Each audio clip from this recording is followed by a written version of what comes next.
Maraming salamat. Ito mo pinigyan mo ako ng pambili ko ng gamot. Hindi na napigilang mapaluhan ni Tatay Rogelio dahil sa tuwa matapos makapagpa-check up at makatanggap ng libreng gamot. Si Tatay Rogelio kabilang sa higit 8,000 mga residente mula sa bayan ng Pusurubyo na naserbisyohan sa tulong ng Alagang Ang Galing program. Layo nito na mailapit sa bawat Pangasinense ang programa ng pamahalaan, kabilang na mga serbisyong pangkalusugan tulad ng libreng check-up at gamot. May mga nairehistro rin sa PhilHealth Check-up. Maganda naman pag mag-register ka sa YAGA para mag-check up ka sa hospital, approve nga agad.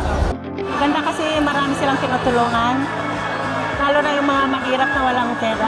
Hindi na rin problema ang pamasahe at pangkain dahil nakatanggap din ang mga benepisyaryo ng allowance na bahagi ng Government Unified Incentives for Medical Consultation Program. Patuloy ring isinusulong ang free hospitalization program sa 14 na ospital sa Pangasinan.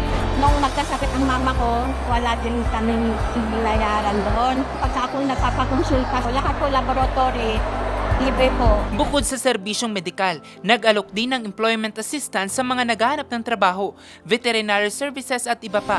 Nagpa-register ako, tapos nagpunta ako sa step 1, step 2, step 3, ngayon, magaan naman. Sa ngayon, patuloy na inilalapit ng pamahalang panlalawigan ng Pangasinan ang mga serbisyo sa publiko para matiyak ang handa, malusog at matatag na Pangasinan. Jose Robert Inventor, RNG News.